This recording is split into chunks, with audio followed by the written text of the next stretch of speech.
E aí, galera, Maiara da Frontedu aqui, e hoje o nosso papo vai ser sobre saúde mental. Afinal, né, estamos em um tempo em que as empresas estão lutando para se reinventar, para sobreviver, mas, por outro lado, os times dessas equipes estão sufocando com tantas demandas, trabalhando sob pressão diariamente, enfim, ninguém está 100% bem. Então, quando a gente olha para isso, a gente se pergunta, né? Como se manter emocionalmente saudável? Como se manter emocionalmente saudável no meio disso tudo, se mantendo produtivo? Ou então, como saber se realmente a gente está sendo produtivo ou, na verdade, está sendo improdutivo ou hiperprodutivo? E ainda, como reconhecer que tem alguma coisa errada e que está na hora de tomar uma decisão? Para falar sobre isso, hoje ninguém mais, ninguém menos que Cauê Vicente, o idealizador aqui da Frontedu. Então, fica com a gente, roda a vinheta.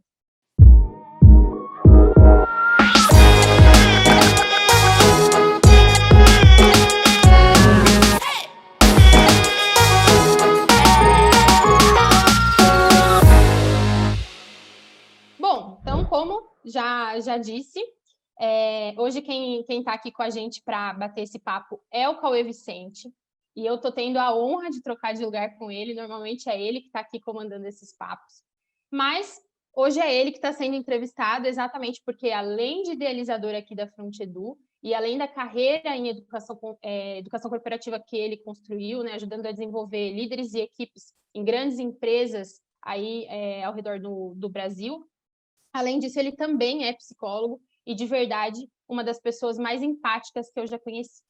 Cauê, seja bem-vindo ao seu próprio quadro e conta pra gente como é que é não estar do lado de cá. Pô, primeiro, galera, valeu aí de novo por vocês estarem aqui. Quem está chegando pela primeira vez ou assistindo o primeiro desses nossos quadros aqui da Frontedu, muito bem-vindo, bem-vinda. Quem já acompanha a gente, vocês estão vendo que a gente trocou de lugar aqui. Eu estou hoje num lugar de entrevistado. Muito feliz de estar sendo entrevistado aqui, batendo esse papo com a Maiara e falando sobre esse tema, que é um tema que, sem puxar muito a sardinha, né? Mas eu gosto muito, acho muito importante. E é muito bom estar aqui desse lado, viu, Maiara? Gosto bastante. Vamos fazer mais vezes. Gostei de estar aqui desse lado também. É isso aí, vamos trocar essa ideia. Muito bom, muito bom. Então, Cauê, fala aí pra gente um pouquinho o que é saúde mental, né? Acho que nunca se falou tanto sobre autoconhecimento, sobre saúde mental. Então, conta pra gente um pouquinho o que é e por que a gente está falando tanto sobre isso. Boa pergunta, Maiara. Eu gosto muito de pegar esses termos que são muito conhecidos ou que muita gente está falando, principalmente atualmente, e lembrar um pouco da origem deles, né? Ou de onde eles surgem. Saúde mental, produtividade, sucesso, felicidade. Porque ao longo do tempo isso vai mudando muito, né? Os tempos mostram para a gente outras noções desses termos, outros significados. Segundo a OMS, então seguindo uma orientação ali de quem sabe o que está falando, não existe uma definição oficial para esse conceito, né, de saúde mental. Então isso abre aquele leque de possibilidades, cada um entende uma coisa, uns falam que é psíquico, psicologia, outros falam que é mente, que é cérebro, enfim, não tem uma definição oficial pela OMS, mas em linhas gerais, é a forma como a gente reage aos desafios, às mudanças da nossa vida, às mudanças do mundo à nossa volta, e como a gente harmoniza as ideias, né, as nossas ideias com as nossas emoções. Em linhas gerais, para mim, saúde mental é isso, né? Eu, particularmente, como a Maiara falou, sou psicólogo também, e eu tenho uma orientação dentro da psicologia muito específica, que é dentro da psicologia junguiana, ou psicologia analítica. Então, pelas minhas lentes, né, da psicologia analítica, saúde mental, na minha visão, é saúde psíquica ou saúde psicológica, que está para além da mente, além do cérebro, né? Então, a gente fica muito concentrado no que é cerebral, no que é racional, e imagina que é isso que controla a nossa vida, né? É o cérebro, é o que a gente enxerga que é a vida. Mas, no fim das contas, nessa minha lente, né, de enxergar a saúde psíquica, ela é mais ampla, né? Então, eu tenho muito mais informações a serem entendidas no inconsciente do que no consciente, né? No que eu não enxergo do que no que eu enxergo. E para fechar essa introdução, assim, responder essa outra pergunta, Mayara, tem uma frase do Jung, que é o criador da psicologia junguiana, né, analítica, que eu gosto bastante, que ele diz assim: até você tornar consciente, né, até você se tornar consciente, o inconsciente vai dirigir a sua vida e você vai chamá-lo de destino. Então, até você se conhecer, até lá você vai achar que tudo que está acontecendo é destino, ou que você não está controlando, mas no fim das contas é você que está indo, buscando esse destino, porque você não se conhece. E por que é muito importante hoje em dia falar sobre isso, né? Acho que todo mundo está percebendo, Mayara fez uma belíssima introdução aí. A pandemia trouxe para a gente desafios muito intensos em um curto espaço de tempo. Então, a gente estava acostumado com o mundo, com uma velocidade, com um tempo de trabalho, com deslocamento, com sair de casa. O medo, a gente sempre tem medo, né? Tem medo na vida, todo mundo tem, mas ninguém estava com tanto medo assim. E ficou um medo generalizado de tudo, né? Uma incerteza grande com o futuro, muita preocupação com o trabalho, com a economia, com a saúde, e isso afeta o coletivo, afeta todo mundo. Então, ficou muito mais importante, sempre foi, na minha opinião, mas muito mais importante falar de saúde psíquica, né? Saúde mental hoje em dia, porque a gente está vivendo um tempo complicado, né? Um tempo complexo para as nossas emoções. E a gente imagina que o nosso racional dá conta, né? Que a nossa leitura de livros apenas, ou que o trabalhar excessivamente, ou assistir um monte de série, ocupar o tempo para não se preocupar com o que está acontecendo, ajuda. Mas, no fim das contas, isso pode estar deixando a gente mais doente, né? Mais distante do que a gente precisa olhar, que é para a gente, para as nossas emoções. O que a gente está sentindo com tudo isso que está acontecendo e por quê, e também entender que é isso mesmo. A gente deveria sentir medo, deveria se sentir preocupado, e lidar com essas emoções é o nosso grande desafio. Então, por isso que é importante, hoje, mais do que nunca, falar de saúde mental. Excelente. Bom, eu não sei você, mas eu sempre ouvi aquela frase, né? Não mistura trabalho com vida pessoal, enfim, a partir do momento que você entrar aqui na empresa, você deixa seu problema pessoal em casa, e a hora que você entrar em casa, você esquece o seu problema aqui do trabalho e viva praticamente vidas separadas, né? Hoje talvez isso não seja tão possível. Então, a pergunta que fica para mim aqui é: beleza, então, tudo isso que a gente está falando sobre saúde mental, o que isso tem a ver, então, com o trabalho? O que isso tem a ver com a carreira? Tem tudo a ver, embora a gente possa cair numa cilada de achar que saúde mental é só para o trabalho, né? E não é, o trabalho é um aspecto da nossa vida e que ocupa boa parte do tempo depois que a gente vira adulto, né? A gente fala que a gente passa mais tempo no trabalho do que em casa, mais tempo no trabalho do que em qualquer outro lugar. E é verdade, então por isso que acaba tomando essa proporção, né, de sempre estar direcionado ao trabalho. E eu também ouvi muitas vezes essa frase, né, de não mistura, não traz para cá a sua vida pessoal. A pergunta que fica é que se eu não trouxer minha vida pessoal para o trabalho, como é que eu vou estar no trabalho, né? Que maluquice é essa de não trazer vida pessoal? Somos pessoas integrais, né? Então é muito complicado, quase impossível, ou uma ilusão não ter, né, a vida pessoal dentro do trabalho. O que eu acho que foi mudando ao longo do tempo e hoje, me encaminhando para mais dados aí dentro da sua pergunta, Mayara, a gente vê, né, eu percebo dentro das empresas, o tema saúde mental está muito mais valorizado. As pessoas sendo aceitas como elas são, essa temática está mais valorizada. Isso é muito bom, porque isso aumenta a produtividade da empresa, a capacidade criativa da empresa, porque as pessoas estão integralmente ali, né? Elas não estão fazendo um personagem, elas estão com as suas qualidades, com as suas características que não acham tão boas, mas estão ali, estão entregues e estão fazendo o trabalho. Então, essa divisão deixa a gente muito louco, né? Tem que ter uma vida fora, uma vida dentro do trabalho. Isso antigamente era mais batido, hoje está, como eu falei, mais soft, né? Mais aceito, entre outras questões muito importantes e muito interessantes de diversidade, entre outros assuntos que deixam a gente mais saudável dentro das empresas. Então, o que a saúde mental, a saúde psíquica, tem a ver com o trabalho? Se o trabalho faz parte de boa parte da nossa vida, faz parte de boa parte, ficou estranho, sei, mas ok, faz parte de boa parte do tempo a gente usa, né, despende para trabalhar, é importante que a gente olhe esse nosso mundo, esse nosso universo, como é que ele está, né? A gente está satisfeito com o nosso trabalho? A gente está insatisfeito com o nosso trabalho? A gente trabalha só por dinheiro? A gente trabalha por algum desejo? A gente gosta de onde a gente está? A gente não gosta de onde a gente está? Faz a gente sofrer? O trabalho sob pressão, ele deixa a gente bem ou deixa a gente muito ruim, muito mal, se sentindo muito mal?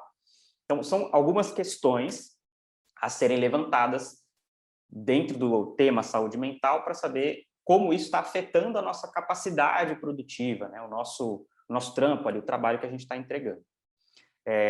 Tem uma imagem que eu vou projetar aqui, que eu acho que simboliza bastante o quanto a gente entende que o trabalho representa e o quanto, na real, ele deveria representar. Vou projetar aqui para complementar essa resposta da pergunta da Mayara, que foi muito deixa eu compartilhar um momento. Ao vivo, hein? Ao vivo é assim.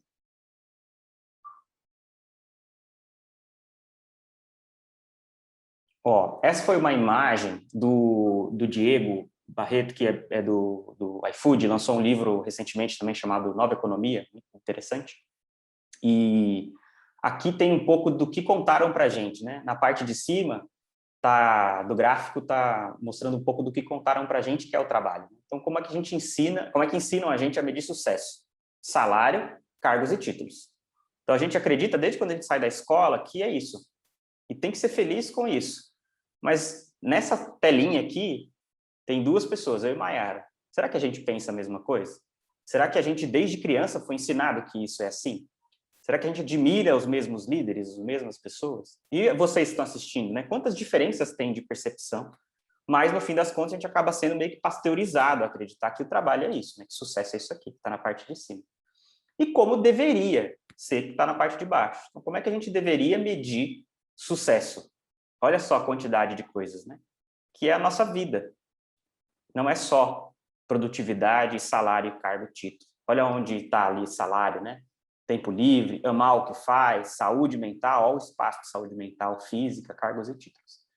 Então, é muito frequente a gente observar que existe uma inversão nessa percepção da satisfação com o trabalho. E isso afeta muito a nossa saúde mental. Porque a gente está pressionado por um conceito coletivo, né? Que eu tenho que ter um salário alto, um título, e é isso. E tenho que trabalhar infinitamente para, no fim da minha trajetória, eu comprar uma casa, sei lá. Mas nem todo mundo tem o mesmo caminho, nem todo mundo gosta das mesmas coisas. Então, a gente não é ensinado a se questionar sobre isso, e isso faz com que a nossa saúde mental fique cada vez mais abalada, se a gente não olha para o gráfico de baixo, né? E eu convido vocês também a olharem para esse gráfico na vida de vocês. Como é que está o restante da vida, né? Não só o salário e o trampo diário. É isso. É bem isso mesmo, né? Acho que talvez seja um pouco cultural, estrutural, sei lá, mas realmente a gente é ensinado a ver sucesso de uma outra forma que nem não necessariamente, primeiro que não é a mesma coisa para todo mundo e não necessariamente precisa ser desse jeito, né? Mas o que eu vejo também, Cauê, é que em tempos em que a gente está com medo, né? Tá com medo do vírus, está com medo de ter problema financeiro, está com medo de perder o emprego, apesar de não estarmos bem,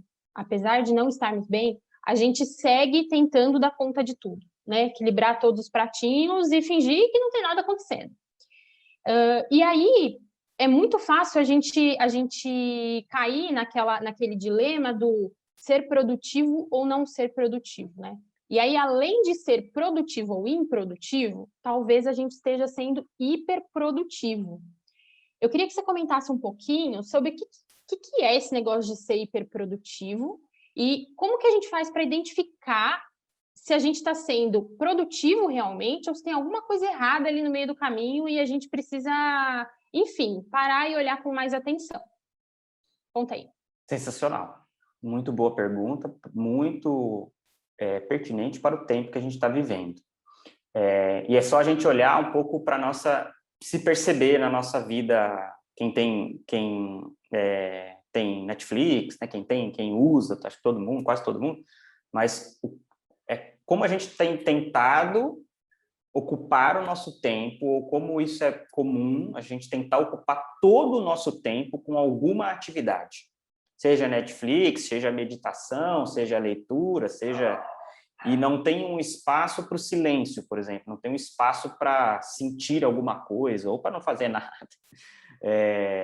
A quem está trabalhando de casa, então, né, não ter distância, e o computador está aqui na frente, com o café do lado, com o prato de comida do lado, com a TV ali, a gente acaba não percebendo o tempo passar e a gente, no fim das contas, ao invés de ter ganhado tempo no home office, está perdendo tempo, né? Porque a gente está trabalhando o dobro. E isso faz mal, embora a gente se ache muito produtivo. E aí eu entro no ponto que a Mayara perguntou, que foi excelente. Ser produtivo, também não adianta a gente ficar falando que, não, a gente tem que parar e pensar. O trabalho é uma coisa significante para a nossa vida. A gente se sente vivo, se sente útil trabalhando. Por isso que a questão do desemprego é uma questão muito delicada, e não só para a economia. É uma questão delicada para a saúde mental de todo mundo, né? Ter uma ocupação, entregar valor, ser reconhecido, é algo que deixa a gente bem com a gente e com o mundo. Então, ser produtivo é uma busca e é necessário. A gente quer ser produtivo, a gente precisa se mexer. Isso é um ponto. Ser improdutivo deixa a gente com um medo que a Mayara trouxe, né? Puta, eu estou improdutivo, não estou entregando, eu preciso da grana, será que eu realmente estou entregando, eu podia fazer mais? Então, a gente fica com muito medo de estar improdutivo, mas não necessariamente pode ser que a gente esteja. Existem alguns recursos bem conhecidos, agenda, combinar com líderes e equipes qual é o trabalho da semana, por exemplo, para saber se é improdutividade ou se a gente está querendo ser hiperprodutivo, que é o ponto que a Mayara também trouxe na pergunta. Então, a hiperprodutividade pode virar uma busca sem fim, porque o tempo ele é sem fim, né? A gente vai indo. O dia tem 24 horas? Tem, mas depende, né? Você vai usar para quê essas 24 horas? Se você for usar as 24 horas para trabalhar, pode ser que você seja aplaudido, dependendo da cultura da empresa que você trabalha. Só que no final da semana, você vai estar extremamente esgotado, não vai ter tempo para sua família, para o seu cachorrinho, para o seu filho, sua filha, você não vai ter lido nada que você gostou, você não vai ter comido uma comida gostosa, você não vai ter andado no sol, sei lá. E no fim, essa conta vai pesar, né? A gente vai se sentir talvez mais seguro financeiramente ou no trabalho, mas não vai dar conta do restante da vida. Então, a hiperprodutividade é uma preocupação, não só no trabalho, mas também de estímulos, né? Toda hora tem que estar informado, podcast, livro, curso, sei lá, informação. Informação está aí disponível e vai ficar cada vez mais disponível e mais rápido. É a gente que tem que fazer o filtro. E trabalho também vai estar disponível, mas é importante que você saiba o seu limite, até onde você pode ir. Maravilha. Então, o que você traria de dica para a galera? Coisas para não fazer ou não acreditar e coisas para fazer ou acreditar. 3 de cada. Consegue? Muito bom. Então, 3 coisas para fazer dentro do tema saúde mental ou acreditar, né? Saúde psíquica, saúde psicológica, como vocês preferem. A primeira, para mim, é se enxergar, chamo de se enxergar.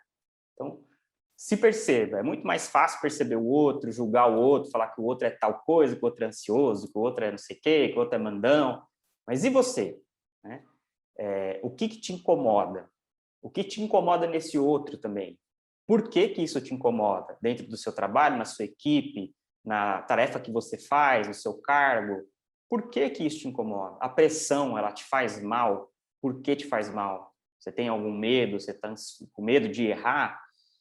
Quais são os seus desejos? O que você realmente gosta? O que você não gosta? E por que você não fala sobre isso no ambiente que você convive? Então, o se enxergar, para mim, é a coisa básica.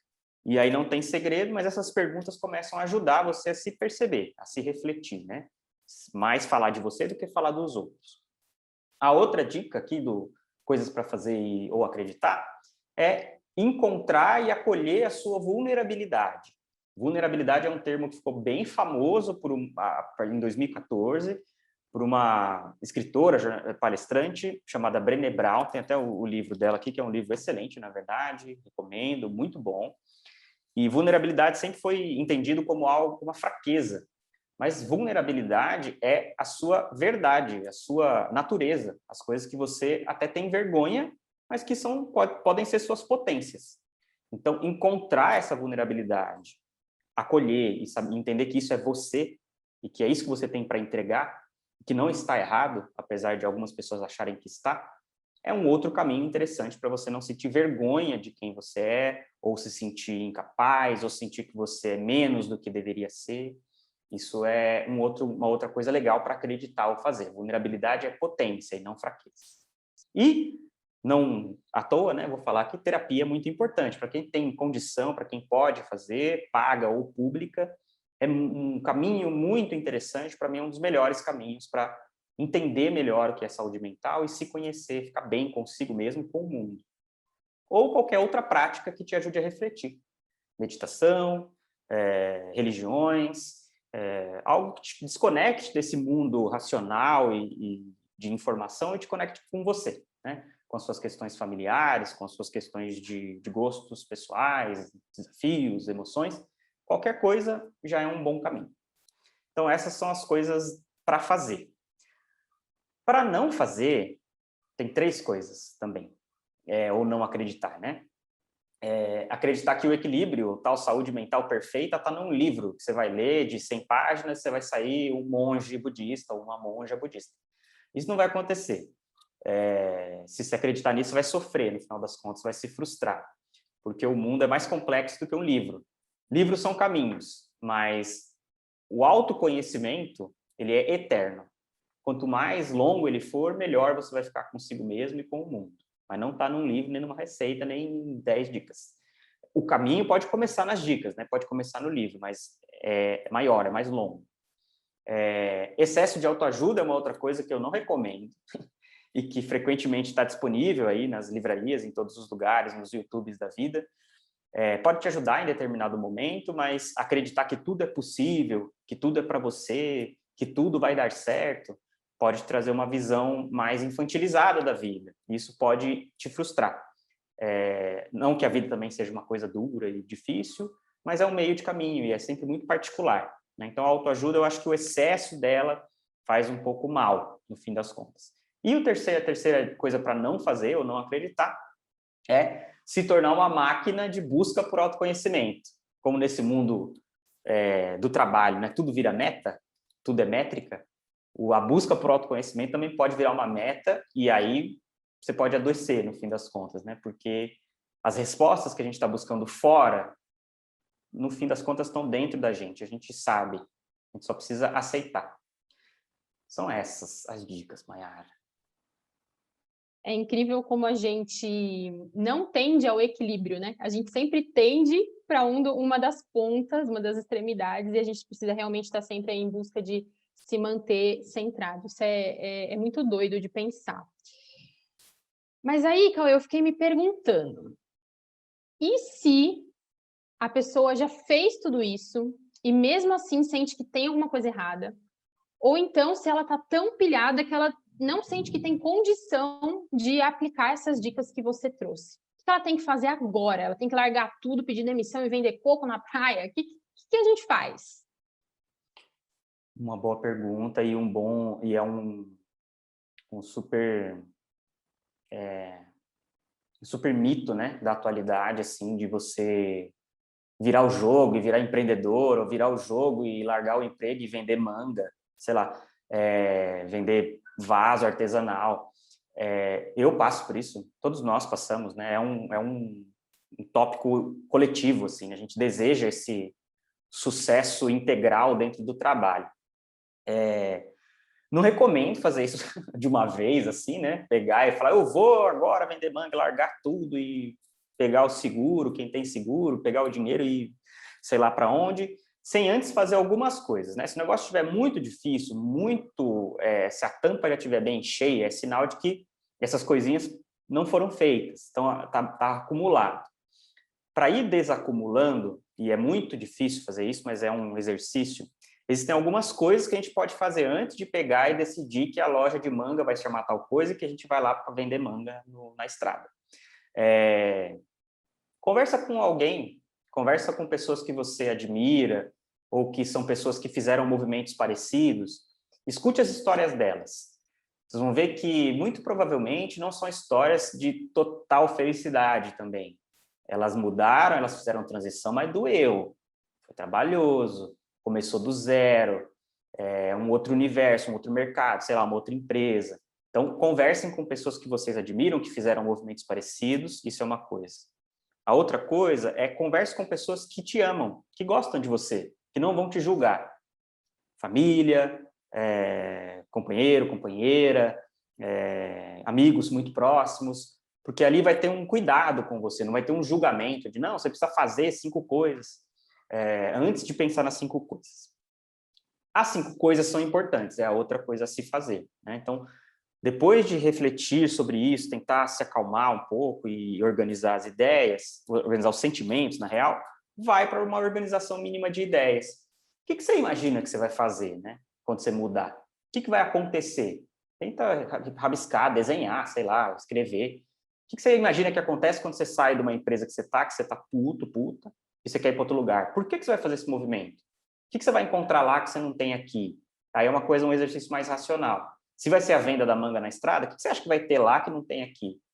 E o que tem lá e que pode ser que seja difícil, pode ser que seja interessante. Então, tirar da cabeça e colocar num papel pode ajudar também você a falar, poxa, eu posso esperar um pouco mais, ou uma conversa com o meu gestor, minha gestora poderia já ajudar, trocar de área, trocar de função, fazer uma coisa que eu nunca fiz dentro da mesma empresa.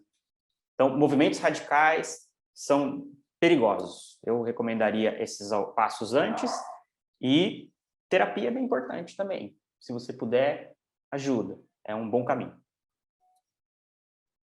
Excelente. Gente, não tenham medo da terapia. A terapia é excelente. Quem já fez, sabe.